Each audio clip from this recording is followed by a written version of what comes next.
thanks for stopping by. My name is Edshara, and today I'm going to be talking about the books that I would like to reread.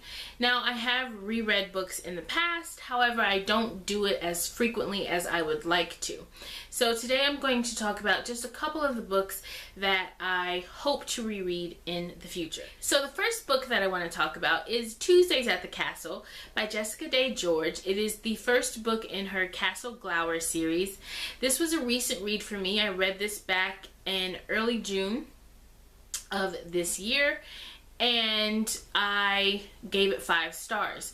Now, the basic premise of it is the royal family lives in a magical castle that every Tuesday either adds a room or changes a room in the castle.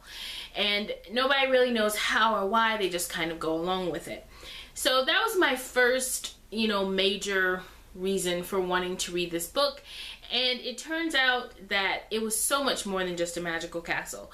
Not only was there a magical castle, there was, a murder plot, and there was treason.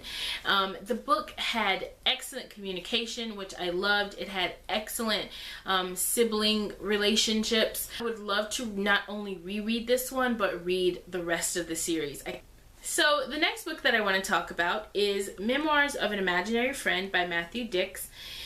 This one is about a boy named Max who is on the spectrum and his imaginary friend Budo. It is told from the perspective or the point of view of Budo, the imaginary friend. And in the realm of imaginary friends, Budo is kind of a legend because he has been around for so long, where most kids kind of age out of their imaginary friends and their imaginary friends disappear. Since Max is on the spectrum, he's kind of clung to Budo a little longer. And so Budo helps him out in awkward situations or with the class bully. And then something happens with Max's teacher, Mrs. Patterson. And so Budo has to kind of figure out, is he more concerned about his own existence or helping Max? So I really enjoyed this. It was nothing that I thought it was going to be, but it was so much more, and it was so good. It was very thought-provoking. It was a little bit emotional. It was supposed to be a sequel. It was supposed to come out this year, but it got pushed back. So I don't know if I want to reread it now or wait till the potential sequel is announced and has a release date and that kind of thing. But it is definitely something that I would recommend and something that I want to reread. So the next book that I have is Room by Emma Donoghue. I originally read this back in August of 2014 and I gave it 4 stars. Now, I really want to read this because while I did love it, I read it fast. I read this book in one day. And so I kind of want to reread it to see if I would still feel the same way if I took my time with it. This was the first book that I had ever read that was an adult fiction novel, but it was from the perspective of a child.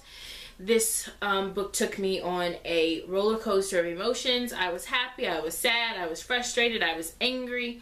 I thought it was a unique way to look at such a tough situation.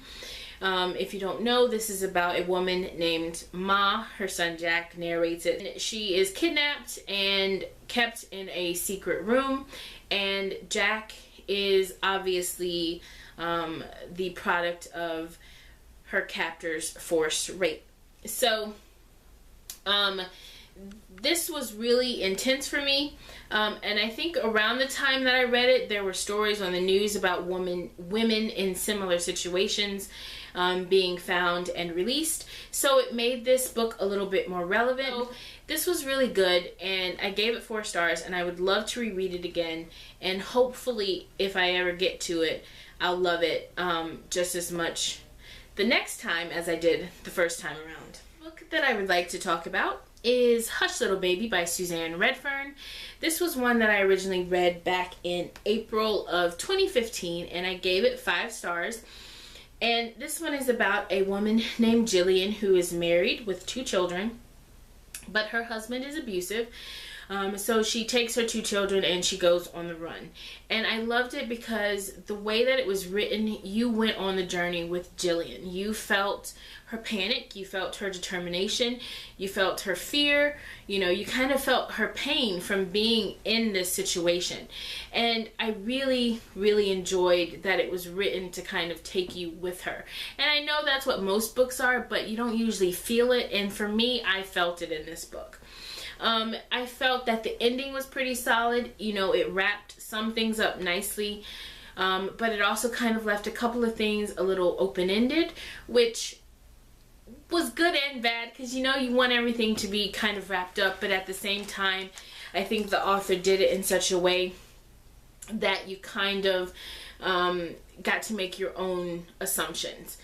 And the other cool thing about this was, after I gave it a 5-star review, the author actually messaged me on Goodreads and, you know, kind of told me thank you and kind of talked about some of the points that I made in my review, and I thought that was really cool.